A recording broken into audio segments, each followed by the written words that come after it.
everyone, this is Mindy for Honeybee Stamps, and in today's video I'm going to be combining a few of the lovely layers sets to create this outdoorsy nighttime scene.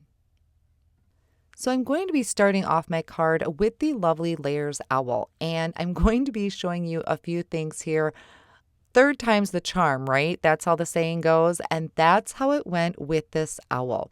To be honest, I've always been kind of intimidated by the owl, and not so much by the dies to layer it together, but by choosing colors. I really struggle choosing colors when it comes to layering up my images. So the first thing that I always do with my lovely layers is die cut the pieces from white cardstock. Now, I'm not going to show you everything in this first part because this is not what I ended up using, but I went through and I used various shades of brown ink to blend on some color. I was using the Honeybee Stamps website as a guide, trying to go off of the colors that they had, but I'm just not very good with picking my colors. And my one wing, I wanted it to be darker. I went too dark on my owl, so I had to bring in a dark gray. Now, as this was layering together, I kind of just placed it on top of it. I wasn't liking it. And honestly, as I'm doing the voiceover, it looks fine on screen, but for some reason, while I was in person at the time working on it, I didn't like it. So I scratched this idea, I put it off on the side, and I decided to start over. And this time I went with colored cardstock. So I went through my scraps. Once again, this is actually attempt number 2. So I went through my scraps of cardstock, found some different shades of brown.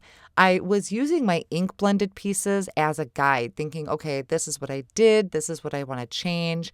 I went ahead and layered it together. I even added a little bit of ink blending to the wing, and I glued everything down. Now, everything looks fine up until the beak.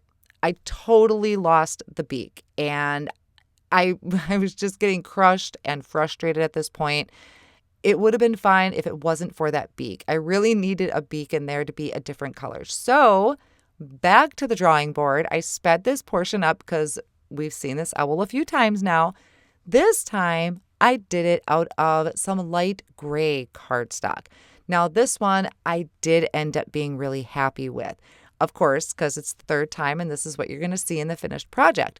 So for whatever reason, I was just really struggling with my browns. I completely switched my color scheme, went with the grays, and I was much happier with that. So if you are struggling with anything, just kind of change gears a little bit, and that may help you. And also just walk away. Sometimes walking away also gives you a new perspective.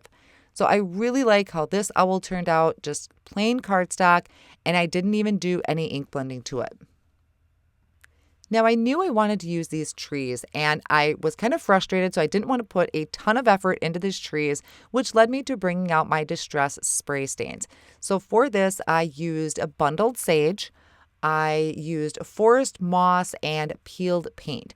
Now, I just sprayed on Hammermill cardstock, which is only about maybe 100 pounds, so it's not very heavy and not real good for media like this. So I was being very careful how I sprayed, and then I made sure that the cardstock was really nice and dry before I did any die cutting.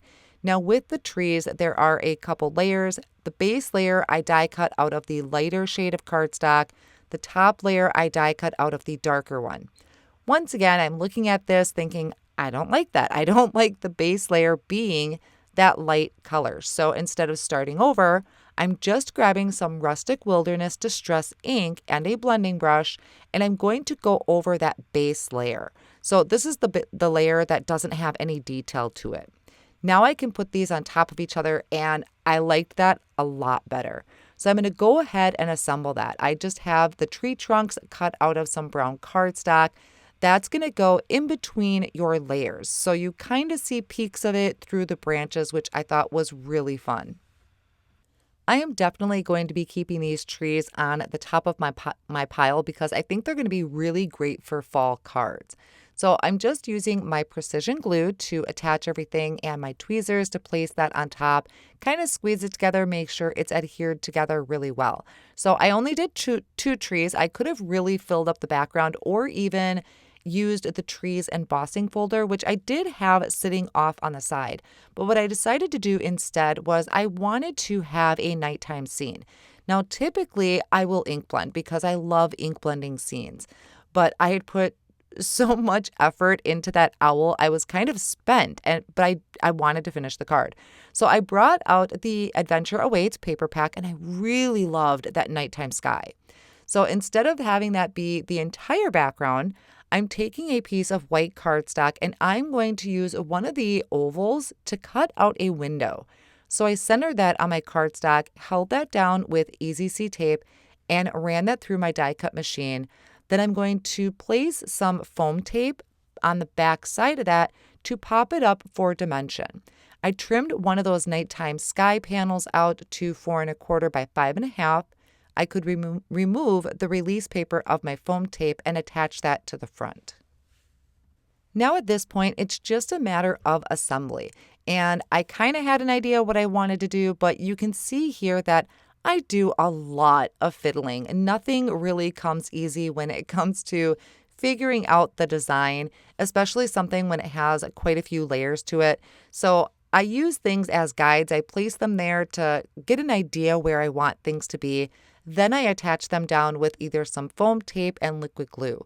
Now the foam tape I'm mainly placing on the side of the die cut pieces that are going to be overlapping that window, because that's going to help everything be flush across the front of the card and not give it too much more dimension so I can send this through the mail.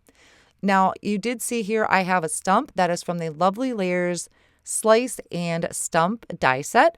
I had die cut that off screen. I apologize I didn't show any of that, but I thought he just needed somewhere to perch. So now I'm going to bring in one of the stamp sets. I think this is a Mini Messages. Lot of really great skinny messages on here, which are some of my favorite type of sentiments. And I'm going to stamp this in intense black ink from Honeybee Stamps just down onto some white cardstock. Now there is also a die set in here that gives you a bunch of different size strips. Some are rounded, some have the sharp corners.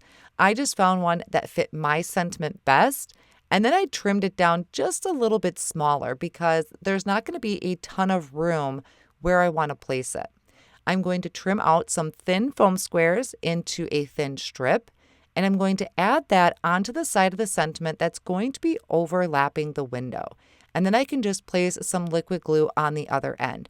Sentiments is another place that always hangs me up or that I get hung up, because I could sit and fiddle with it for hours. So I just found a good little nook to place that and attach that to the front of the card. So there is my completed card. I made it through. I really do love how this turned out. Even with all my struggles in the beginning, I absolutely love the color of the owl, the trees, and that nighttime sky, which was so easy to bring in because it was patterned paper. I hope you enjoyed today's card project. I will have all of the supplies listed down below in the video description and over on my blog. Thank you so much for joining me today, and I'll see you again real soon.